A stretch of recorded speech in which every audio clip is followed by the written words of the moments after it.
देखिए, सवाल ये नहीं कि चुनाव हर व्यक्ति लड़ना चाहता है। मैं भी चुनाव लड़ना चाहता हूँ, लेकिन सवाल ये कि जनता किसे चुनाव लड़ाना चाहती है। लेकिन मैं यहाँ इतना जरूर कहूँगा कि इमरान भाई को मैं बेहट विधानसभा में बहुत जिम्मेदारी से चुनाव लड़ाने का काम करूँगा, क्योंकि देखिए जहाँ आदमी की ताकत हो वहाँ से चुनाव लड़ाना चाहिए। अब ये तो जो हमारे जिले के पार्टी के वरिष्ठ नेता हैं, ये उनकी जिम्मेदारी बनती है कि वो जिले में उन्हें जहाँ जहाँ एक सहयोगी के रूप में चुनाव लड़ा सकते हैं उन्हें लड़ाएं। कि चुनाव जब अगर आपको लड़ना है तो कम से कम आप 5 के 5 साल जनता के बीच रह के उनके काम करो। जब जनता के आप काम करोगे तो मुझे ऐसा लगता है उनकी वोट मांगने की जरूरत नहीं है, लोग अपने आप खुश होकर आपको वोट देने का काम करेंगे। मैं जिस कुल में पैदा हो गया तो मैंने हमेशा ये सुना कि राजपूतों ने हमेशा सबका सम्मान करने का काम करा, सबका ध्यान रखा। तो मैं जिस कुल में पैदा हो गया, मेरे लिए पहली प्रायोरिटी ये है कि हर जाति और मजहब जो हमारे यहाँ रहने वाले लोग हैं उनके सम्मान में कोई कमी ना हो। लोकसभा चुनाव अब जोर पकड़ चुका है और ऐसे में तमाम राजनीतिक दलों के बड़े बड़े नेता अब मैदान में अपना जोर शोर आजमा रहे हैं। बात करेंगे आज उत्तर प्रदेश की नंबर 1 लोकसभा सीट सहारनपुर की, और बात करने के लिए मेरे साथ मौजूद हैं समाजवादी पार्टी के वरिष्ठ नेता रोहित राणा जी। रोहित राणा जी, पहले आपका स्वागत करते हैं KKG न्यूज़ पर। आपका भी बहुत बहुत आभार कि आपने मुझे यहाँ बोलने का मौका दिया। रोहित जी, अब देखते होंगे 24 का चुनाव का बिगुल फूंक चुका है। तमाम अब नेताओं की बात करें, सत्तारूढ़ पार्टियों के, कभी डिप्टी CM कभी CM, और अब सुनने में आ रहा है कि 2 तारीख में अमित शाह भी यहाँ पर सहारनपुर में दौरा करेंगे। क्या लगता है जनपद सहारनपुर में जो स्थितियाँ पिछले 2019 के चुनाव में थी, आप लोगों के लिए कितने कुछ फ़ायदेमंद होने वाली है, क्योंकि अब आपका अलायंस है कांग्रेस के साथ? देखिए, ये बात सही है, क्योंकि इस बार आदरणीय अखिलेश यादव जी ने जो हमारी सहारनपुर लोकसभा की जो सीट है वो कांग्रेस के गठबंधन में कांग्रेस को दे दी। तो एक गठबंधन के मजबूत सहयोगी के रूप में इस बार हम लोगों ने सबने तय करा कि कांग्रेस के जो कैंडिडेट हैं उन्हें अपनी तरफ से पूरी मजबूती से चुनाव लड़ाने का काम करेंगे। देखिए, आज संयुक्त प्रेस वार्ता भी हुई, तमाम वहाँ पर समाजवादी पार्टी के विधायक, MLC, तमाम नेता मौजूद थे, मगर एक उभरता हुआ चेहरा जो भेंट से लगातार क्षेत्र में रोहित राणा को लेकर तमाम चर्चाएं बाजार में थी। आप वहाँ पर उस प्रेस वार्ता में क्यों नहीं पहुँचे?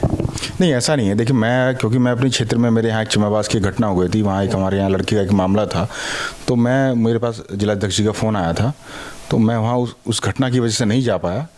तो क्योंकि देखिए, मेरा हमेशा एक मानना रहा है कि राजनीति में आपकी क्षेत्र की जनता सर्वोपरि है।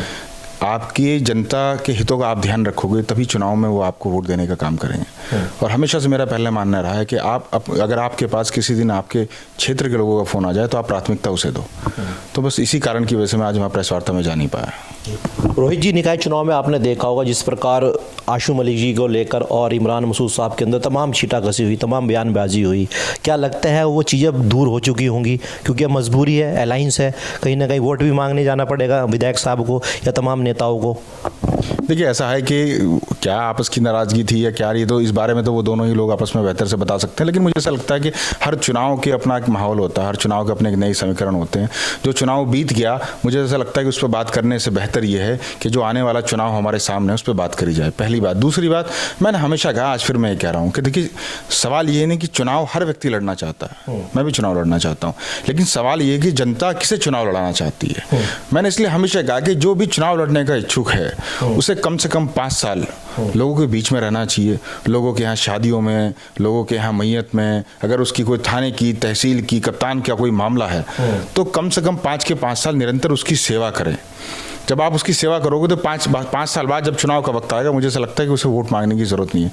तो मैं तो वो बात करूंगा जो मेरा मिजाज है। मैं हमेशा निरंतर महीने के 30 दिन और साल के 365 दिन जनता के लिए काम करता हूँ। तो मेरी यही कोशिश है, और जितने भी चुनाव लड़ने वाले व्यक्ति हैं सबसे मेरा यही अनुरोध रहता है कि चुनाव जब अगर आपको लड़ना है तो कम से कम आप 5 के 5 साल जनता के बीच रह के उनके काम करो। जब जनता के आप काम करोगे तो मुझे ऐसा लगता है उनकी वोट मांगने की ज़रूरत नहीं है, लोग अपने आप खुश होकर आपको वोट देने का काम करेंगे। तो क्या रोहित जी, आपको लग रहा है कि इमरान मसूद साहब को जिस प्रकार चुनावी मैदान में उतारा है, उनको पार्टी ने गलत न्योता दिया है?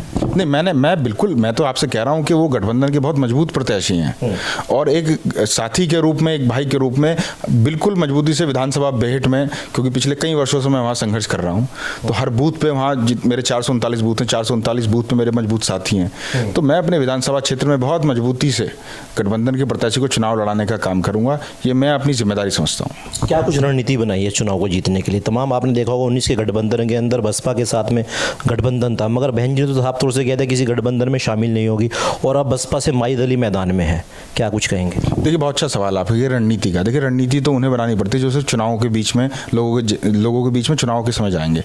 देखिए, जहाँ तक मेरी बात है, मैं लगातार जब से मैं राजनीति में आया हूँ, मैंने एक छुट्टी लिए बिना लोगों के लिए काम करा है। तो मेरी तो रणनीति हमेशा से ये रही कि आप लोगों के काम करो, उनके सुख दुख लड़ो। जब आप उनके सुख दुख लड़ते रहोगे तो आपको रणनीति बनाने की आवश्यकता नहीं है, पहली बात। दूसरी बात, देखिए, हर पार्टी को अपना कैंडिडेट लड़ाना है, चाहे वो भारतीय जनता पार्टी हो, चाहे वो बहुजन समाज पार्टी हो, चाहे वो हमारी पार्टी हो। तो ये तो लोगों को तय करना है कि जिस व्यक्ति पे उससे ज़्यादा भरोसा हो, जिसने उनके लिए काम करा, वो उसे वोट दें। और क्योंकि मैं अखिलेश यादव जी को मानने वाला व्यक्ति हूँ, तो मैं उनके कार्यकर्ता और सिपाही के रूप में अपने गठबंधन के धर्म को निभाते हुए जो यहाँ हमारे कैंडिडेट हैं उन्हें मजबूती से चुनाव लड़ाने का काम करूँगा। देखिए, इमरान मसूद साहब तमाम चुनाव लड़ चुके हैं, एक बार निर्दलीय विधायक बने थे, उसके बाद कोई चुनाव नहीं जीत पाए। तो ऐसे कयास लगाए जा रहे हैं राजनीतिक पंडितों के द्वारा, ये उनका आखिरी चुनाव होगा, कैसे देखते हैं?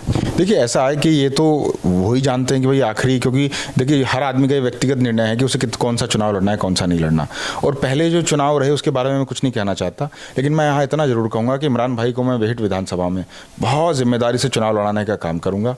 क्योंकि देखिए, जहाँ आदमी की ताकत हो वहाँ से चुनाव लड़ाना चाहिए। अब ये तो जो हमारे जिले के पार्टी के वरिष्ठ नेता हैं, कि उनकी जिम्मेदारी बनती है कि वो जिले में उन्हें जहाँ जहाँ एक सहयोगी के रूप में चुनाव लड़ा सकते हैं उन्हें लड़ाएं। ओके, मैं कभी किसी वोट को उसके समाज के आधार पे नहीं देखता।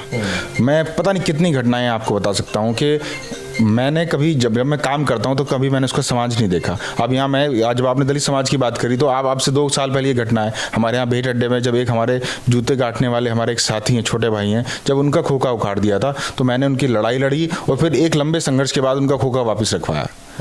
वो दलित समाज से हैं, लेकिन मुझे पूर्ण रूप से भरोसा कि जहां मैं कहूँगा वो वोट देने का काम करेंगे। तो इसीलिए मैं सबसे कहता हूं कि आप पार्टी के या उसकी जाति के आधार पर काम ना करें। आप हमेशा जो आपके जिसका सुख दुख हो उसकी लड़ाई लड़ें, तो लोग पार्टी से हट के आपको वोट देने का काम करते हैं। तो इसलिए मैं बिल्कुल ये बात नहीं मानता कि दलित समाज सिर्फ बसपा का वोट है। दलित समाज ने हमेशा उस आदमी का साथ दिया जिसने उसके सुख दुख लड़े। देखिए, अब राघव जी की बात करें या बीजेपी के तमाम नेताओं की बात करें, साफ तौर से ऐलान कर दिया कि इस बार 400 पार, कैसे देखते हैं इस नारे को? देखिए, ऐसा है उनकी इच्छा है कि वो क्या एक नारा देते हैं, लेकिन मैं इतना कह सकता हूँ कि क्या इस उत्तर प्रदेश की सरकार में या इस हमारे भारत देश की सरकार में क्या हर जाति और मजहब के लिए बराबरी का काम कर रहे हैं? देखिए, मेरा सबसे पहला काम ये है, हमारे यहाँ ये राम राज्य की बात करते हैं। देखिए, मैं उस राम राज्य को मानने वाला हूँ जिसमें हर जाति, मजहब और पंथ प्रधान के लिए काम हो। जिस दिन हर जाति और मजहब के लोग आपके शासन को दिल से मानने लगे, मैं एक ऐसे शासन की कामना करता हूँ। तो वो क्या नारे दे रहे मैं इस पर ध्यान नहीं चाहता, लेकिन मैं ये सवाल जरूर करना चाहता हूँ कि हमारे यहाँ जिस बिरादरी के 10 भी वोट हैं, चाहे वो किसी भी मजहब का हो, आप उन्हें सम्मान देने का काम करें। आप उन्हें सम्मान देंगे तो हो सकता है वो आपको वोट कर दें। तो इसलिए देखिए, मेरा हमेशा भारतीय जनता पार्टी से सिर्फ एक ही सवाल है और एक ही लड़ाई है कि जब तक वो हर जाति और समाज को सम्मान देने का काम नहीं करेंगे, देखिए, मैं उनके विरोधी के रूप में काम करने का काम करूँगा। भाजपा को तो साफ तौर से एक नारा है, सबका साथ सबका विकास। जो तमाम जितनी भी योजनाएं हैं उसमें कोई भेदभाव नहीं होता, प्रत्येक हर घर तक वो योजनाएं पहुँचती हैं जो सरकार के द्वारा चल रही हैं। देखिए, ऐसा है, ये आप भी जानते हैं कि जो योजनाएं कागजों पर बनाई जाती हैं लेकिन वो धरातल पर वैसी हैं, ऐसा इसकी सच्चाई आप भी जानते हैं और मैं भी जानता हूँ। बहुत सारी घटनाएं ऐसी हैं जिनका मैं उल्लेख कर सकता हूँ, लेकिन चुनाव का वक्त है, इस तरह की घटनाओं का मैं उल्लेख नहीं करना चाहता। लेकिन मैं तो पुनः हमेशा ये बात कह रहा हूँ कि देखिए, जो प्रदेश में मुख्यमंत्री और देश में प्रधानमंत्री बन गए उनके लिए सब बराबर है। तो मुझे ऐसा लगता है कि उन्हें सबके लिए काम करना चाहिए। आखिर इस देश में चाहे वो मुस्लिम हो, जैन हो, सिख हो, कोई भी हो, उनकी संख्या कम हो सकती है लेकिन वो भी यहाँ के हिस्सेदार हैं। इस देश की आज़ादी में उनका बड़ा योगदान है। कोई भी आप हमारे यहाँ छोटी से छोटी लड़ाई देख लो जो हमने किसी और से लड़ी, चाहे वो पाकिस्तान से हो, चाहे वो किसी भी रशिया किसी भी समय पर रही हो, हमारे यहाँ देश के जो माइनॉरिटी के जो लोग हैं इन्होंने बहुत उस आज़ादी में अपना योगदान दिया। तो मुझे ऐसा लगता है इनके हितों की रक्षा करना। देखिए, और मैं जिस कुल में पैदा हो गया तो मैंने हमेशा ये सुना है कि राजपूतों ने हमेशा सबका सम्मान करने का काम करा, सबका ध्यान रखा। तो मैं जिस कुल में पैदा हो गया, मेरे लिए पहली प्रायोरिटी ये है कि हर जाति और मजहब जो हमारे यहाँ रहने वाले लोग हैं उनके सम्मान में कोई कमी ना हो। तो मैं इस चीज़ को मानने वाला व्यक्ति हूँ। योगी जी आए थे, अभी एक बयान देके गए थे कि इस बार जो है वोट बड़ी सोच समझ से करना है, कि पहले जो वोट डला करते थे कर्फ्यू लगा करते थे, उन वोटों के आधार पर दंगे हुआ करते थे, मगर अब आपका एक एक वोट कीमती है और आप देखिए पहले दंगे हुआ करते थे और अब कांवड़ यात्राएं निकलती हैं। देखिए, ऐसा है कि ये भी मुझे से लगता है दुर्भाग्यपूर्ण भी है कि जब आदमी चुनाव के वक्त में वोट मांगने लगे तो तब भी आपको धर्म के आधार पर वोट मांगना पड़ रहा है। क्यों आप ऐसा काम नहीं कर रहे जिससे आप विकास की बात करो? ऐसा मैं बेहट विधानसभा का रहने वाला हूँ, मैं ये पूछना चाहता चाहता हूँ, सरकार से भी ये पूछना चाहता हूँ, आप बताइए मेरे वहाँ लड़कों को एक फैक्ट्री मुझे आप बताइए जो भेट विधानसभा में हो। एक फैक्ट्री वहाँ नहीं है तो रोजगार वहाँ नहीं है। कोई एक ऐसी आप शिक्षा के रूप में मेरे भेट विधानसभा में ऐसा कोई कॉलेज बताइए जहाँ से वो पढ़ के अच्छी प्लेसमेंट ले सके, तो इसका मतलब शिक्षा वहाँ नहीं है।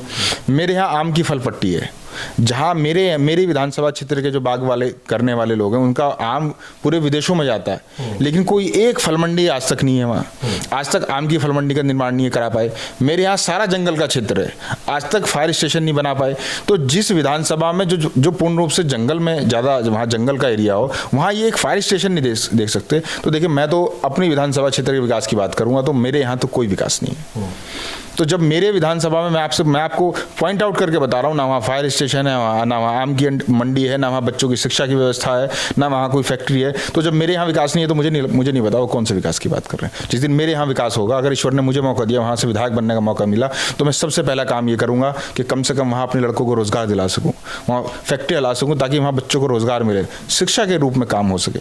तो जिस दिन वहाँ बदलाव होगा तो मैं उस बदलाव को मानूंगा। शिक्षा की बात कर लेता हूँ, माँ शाकुंभरी देवी यूनिवर्सिटी की सौगात मिली है और कुछ ही दिनों में आप देखते हैं बनकर तैयार होगी और उसका उद्घाटन भी होगा, कैसे देखते हैं? देखिए, ऐसा है, कोई अगर किसी ने कोई अच्छा काम करा तो उसकी तारीफ होनी चाहिए, लेकिन मैंने आपसे ये कहा कि मेरे विधानसभा क्षेत्र है, मैं तो आज भी वहाँ के लोगों के लिए मांग करता हूँ।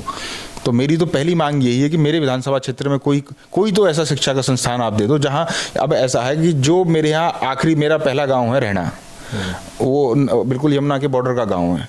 जो रहना में रहने वाली, जो एक खासतौर पर अगर मैं लड़की की बात करूँगा, जो वहाँ के रहने वाली पढ़ने वाली लड़की है, वो यहाँ कैसे आ गई इतनी दूर चल गए? कोई बसों का इतना अच्छा व्यवस्था नहीं है, ठीक, कोई ट्रांसपोर्ट का कोई अच्छा साधन नहीं है। तो वहाँ के बच्चों को आपको वहीं शिक्षा का अवसर देना पड़ेगा।